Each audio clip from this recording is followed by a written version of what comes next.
Emmanuel Macron est la personnalité politique préférée des Français. À 38 ans, celui qui a été nommé ministre sans jamais avoir été élu, rêve déjà de prendre les rênes de la nation. Il n'a ni parti, ni programme connu, juste sa jolie gueule et les sondages. Non mais qu'est-ce que c'est que cette fascination du pays pour Macron? Tout le monde s'extasie. Oh non, il est si différent. C'est le renouveau de la politique. Oh, hey, Macron, il a fait l'ENA, il a été banquier chez Rothschild, secrétaire général adjoint de l'Élysée, ministre de l'économie. Il est où le renouveau, putain? Depuis à peu près 18 mois, moi je suis dans un collectif gouvernemental.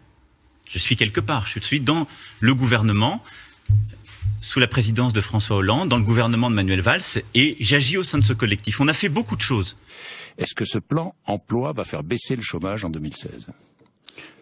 Je pense que ce plan emploi, il comporte une série de solutions très importantes qui contribueront à cela. La loi Macron définitivement adoptée aujourd'hui à l'Assemblée. Le gouvernement qui a eu recours au 49.3 pour la 3e fois.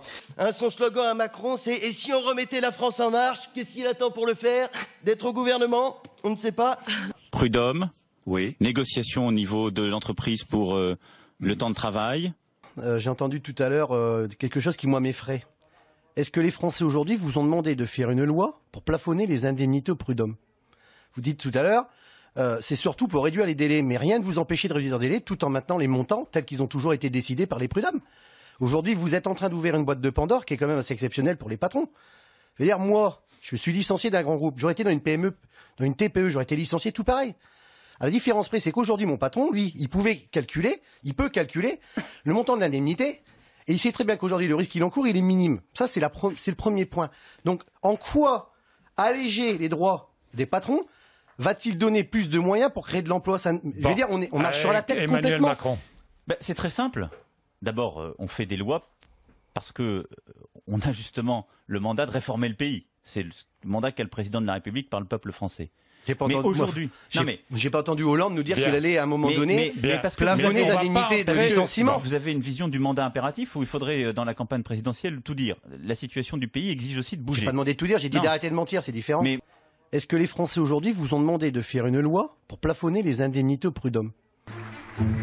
Pour exister, il attaque bille en tête les dogmes socialistes, comme ici, à l'université du MEDEF, à la fin de l'été 2015. La gauche, je dois le dire, n'est pas exempte de critiques particulières. Elle a pu croire à un moment, il y a longtemps, que la France pourrait aller mieux en travaillant moins. C'était des fausses idées. C'est très dur. Et la vie d'un entrepreneur, elle est bien souvent plus dure que celle d'un salarié. Faut jamais l'oublier. Parce qu'il peut tout perdre, lui. Écoutez, j'aime bien l'initiative d'Emmanuel Macron. Je trouve que c'est rafraîchissant. Je trouve que ça permet de sortir de la politique politicienne. Et s'il peut avoir un petit peu de recul et faire, je dirais, lancer un grand débat en France à un an d'une échéance extrêmement importante pour le pays, je trouve ça plutôt rafraîchissant. Écoutez, j'aime bien l'initiative d'Emmanuel Macron. Vous savez, moi je suis très attaché à deux choses. La solidité de nos institutions, surtout dans une période difficile pour le pays. Et donc je ne ferai rien qui fragilise le président de la République. J'ai accepté une mission. Cette mission, c'est de réformer le pays. Je suis là, j'y vais jusqu'au bout. Et je serai dans le gouvernement de Manuel Valls.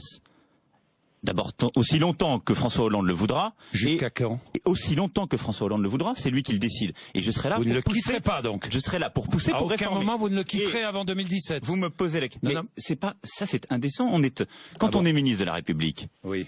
Quand on est ministre de la République, c'est le président de la République qui décide. C'est pas vous. Bon.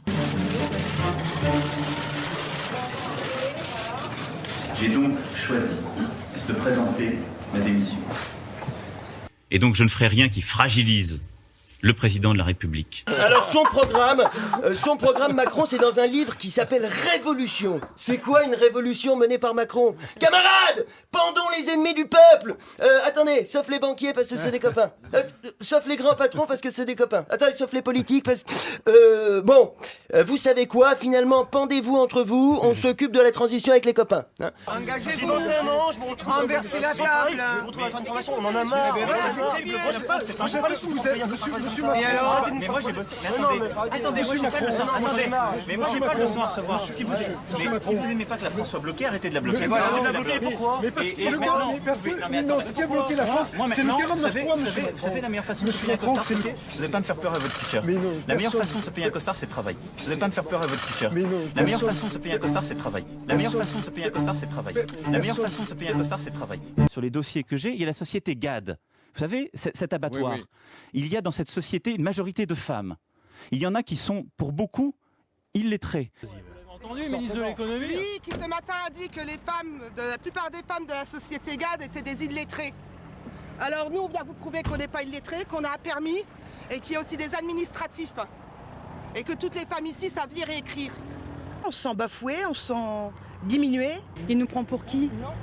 Faut pas qu'il oublie que s'il y a des impôts, c'est quand même grâce aux salariés moyens c'est le salarié moyen qui paye le plus d'impôts.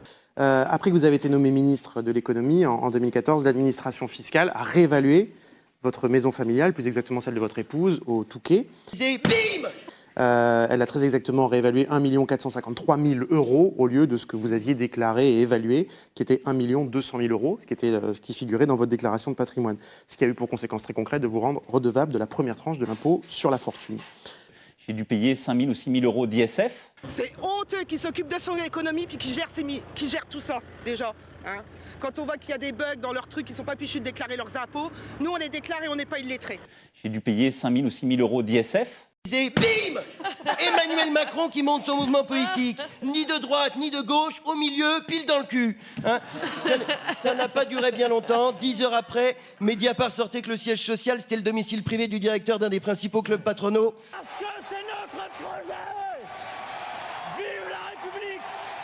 Vive la France! Pourquoi c'est étonnant? Franchement, vous avez une Il n'y a forme... jamais eu un ministre socialiste qui a visité le Puy du Fou jusque-là. Alors, 30-40 ans. Vous êtes le premier. L'honnêteté m'oblige à vous dire que je ne suis pas socialiste.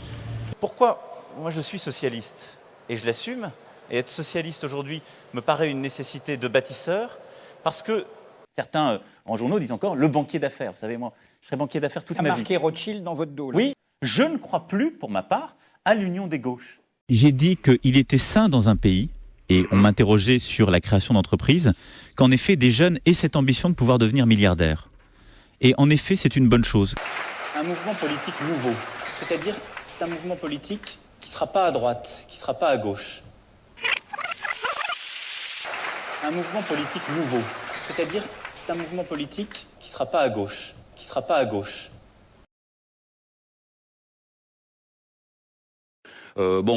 C'est lui, Macron, c'est accru à vif, à nu, l'aile sociale libérale qu'on connaît. D'ailleurs, hier, on l'a vu développer toutes les thèses avec le vocabulaire classique du libéralisme. Le problème, c'est le coût du travail, la flexibilité, la compétitivité, blablabla, on s'en bouffe depuis 20 ans. Et vous avez même un commentateur qui le dit sur votre chaîne tout à l'heure, pardon, mais je suis obligé de le rectifier, il dit, il y a des idées de droite, ça je les ai vues, et puis il y a des idées de gauche, comme transférer les cotisations sociales sur le salaire net. Ben non, c'est pas une idée de gauche, c'est une idée qui vient directement du programme de Monsieur Le Pen en 2007, repris par Madame Le Pen en 2012, repris par Monsieur Valls en tant que Premier ministre, qui a été retoqué par le Conseil constitutionnel parce qu'il ne l'appliquait qu'au SMIC. Et donc l'idée d'aller faire payer par la CSG aux retraités un risque qu'ils ne courent pas, à savoir le chômage, je trouve que c'est une idée qui ne peut en aucun cas être qualifiée de gauche. C'est du libéralisme traditionnel. Donc si les gens qui en ont déjà mangé pendant 20 ans